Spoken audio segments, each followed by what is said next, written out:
So I haven't done a garden update for a while, so I thought we might do a quick garden walk around today. G'day folks, Andy here from McDowell Manor.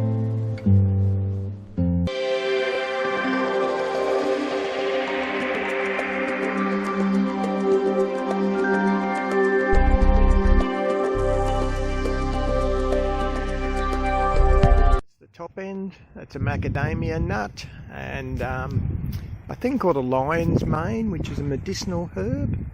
And then as we drift down, you can see a lot of the things. It's winter here, so turmeric's died right off. The lemon sage is okay. Lemongrass is doing fabulous. There's a pile of dead leaves in the middle there, that's turmeric. You can see the mango's doing pretty well, so that's all going okay. Hopefully it'll readjust. Yeah, you can see we've been picking kumquats for a couple of days now. Had a friend come over and pick some as well today. Building site, of course. Things are going slowly out here, but they're holding okay. So what I am happy about, not sure if you'll be able to see well on that one, there's a lot of pigeon peas on the pigeon pea, a lot of pods. So I leave them to dry a bit. That makes the drying process easier for me, and I use them just like a lentil. Bananas still haven't recovered terribly well, but it's been awfully dry over here. Vetiver grass is doing quite well, and you might remember from the clip I did about a lake in the front yard, that's really doing its job in terms of holding rainwater in the middle there, which allows it to slowly sink in instead of running straight across the top. Front, the old fresco dining area, that's Rossie's snow peas, they're coming on rather well. And that's a cherry tomato, which is going absolutely wonderfully well. You can see we're bagging the fruit, well, for the most part, as soon as they start to ripen, because the possums love it. And I'll just make mention, the bees are doing pretty well. Those hives recovered remarkably well, which I'm very happy about. A lot of passion fruit on the passion fruit vine. It goes all throughout the front here. You can see it's all up in all the trees. So that's good, it's producing a bit, so I'm happy with that. I'm in the big girls, what used to be the big girls' yard, the south side, which is... So the south side tends to be a bit of a dead zone in winter because it doesn't get much sun. Well, when I say dead zone, it's not usually terribly productive. You can see the grapes dying off. Citrus is all managing okay, it's not stunningly good. I continue to fight aphids. But they're all doing all right. So the ruby grapefruit, it's a little kefir lime in the corner that you can barely see poking out there. I used his leaves in cooking the other day. They've got aphids. They'll need another wash yet again. Mandarins looking all right. You can see there's also passion fruit behind here as well. Rosie loves her passion fruit. That lime has come back really well. That was the one I rescued from out the front. Lemonade, produced a great crop of lemonades. That's just about finished now. There's one left on there. The lemon has the odd lemon every so often. Figs are stopped, of course. Now, what's a bit of a surprise is the peach started to flower. Now, it's not time for peaches to flower here. And believe it or not, it's actually setting a few fruit. I lost the last crop because we're in such bad drought. They all just fell off. So we're trying to keep it watered, and hopefully we'll at least get a couple of peaches out of that. We do have a good crop of papaya on, so that's good. We do have bucket loads of parsley. The bloody stuff comes up everywhere, it's amazing. Oh, talk of the devil, look. And you'll see there's a lot more of it on the north side as well. So parsley's doing extremely well this time of year. Aquaponics bed has silver beet, perpetual silver beet, and rainbow chard, rainbow silver beet. I got some purple mustard green seeds, and I just threw them in. I didn't really expect that they'd do much, but by goodness, can you see how many are coming up? So I expect we'll be in purple mustard greens quite well for a while. I also threw some lettuce seeds in. Looks like they're coming up as well. That's pretty good. I've still got shallots There's the odd tomato that I tried to relocate when I refreshed the bed. They haven't recovered terribly well, but I'm not surprised really. There's sun on the bed now, but it really doesn't get much on this side. Sun. So that's the small beds on top of the fish tank. The kangkong, I think, will survive. Bits of it certainly aren't looking too good, but I think I'll have enough to restart it, so that's good enough for me. Now the fish are doing nothing. They close right down at winter. They almost hibernate.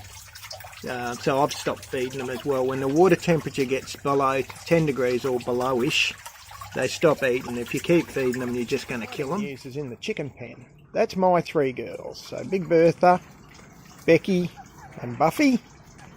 Well, we've also got 3 new rescue girls. The video stopped, but I got 3 extra little rescue girls. That one there, Florence and Lily. Now they're bantams, so they're quite a small little chook, and they've been hand raised, so they're as tame as. They really are quite lovely. Now there's a 3rd one who is an escapee. Let's see if we can find her. Her name's Cottontail. Now she would have to be, without doubt, the smallest chicken I've ever seen in my life. She's about the size of a large magpie. Well, not even a large one, a medium-sized magpie. But she's also got quite a delightful little nature. Cheeky little thing, as you can see. She's so small, she just gets out the bloody... The top shelf is the 6 babies that I hatched. They're doing well, and at least one of these birds is now laying, which is great.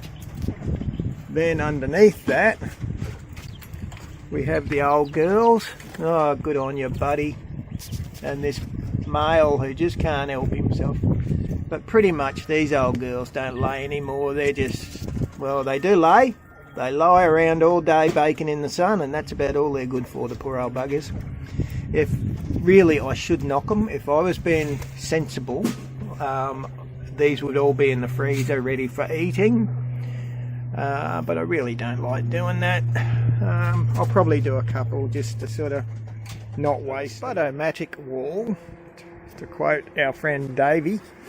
Kind of having mixed results. So Doug's yam's doing quite nicely still. That's a sweet potato. Now I'm pretty confident what's happening here. That's a tomato. There's another sweet potato. I think what's happening is the bloody possums are just slaughtering all the tops of all this stuff, because this was all looking not too bad a little while ago. So I'd say we're having a bit of a possum issue. That's sambal. That's an edible green. So we're on the north side now, of course, which is my sunny side. Rossie's given this pomegranate a good old haircut, which is good because it's getting quite big now. Another bloody passion fruit in the back there. We've got a few snow peas and things over here. Doesn't do well, mostly because these bigger trees take all the nutrient. That's what that's all sitting there for. We've decided we're going to give it some compost and a bit of organic chook poo and stuff. Rosemary's booming. Never short of rosemary. Oh look, Madagascar bean. They die back in winter, but my God, it's still producing heaps. So you can see we got basil coming up. That looks like a zucchini to me. Little cherry tomatoes and some coriander beside it. Rossie's been a planting. Those will be silver beet or perpetual. That'll be perpetual spinach. So you can see we do still have beans on the Madagascar. I let them dry so I don't have to dry them myself. More lemongrass, which is doing really well. Crazy well. That's the bloody Madagascar just running all the way down there. It's the only bean I've ever had to cut back. Incredible. These are cabbages. You can see they're copping a little bit of a beating. I only just noticed that one today. So that's happened today. The rest are looking alright. I'll have to have a good dig around that one and see if I can find whatever grub's doing that. More parsley. Surprise, surprise. Tromboncino in there. That's that zucchini cousin. Behind it's normal beans, that green beans that Rosie's put in. Little chilli bush there. This is just an ornamental salvia. That looks like snow peas back in there. More bloody parsley. Lemon balm. Cherry tomatoes growing in pots and things. Rosie's put an assortment of herbs in. She's got some strawberries, which the possums duly cleaned up the first night she put them in. Unbelievable. That's some mint down there. Some, I think it's Thai mint, maybe. Someone's mint anyway. Cherry tomatoes. That's curry tree. Now, I actually went on the hunt and found recipes that use curry leaves.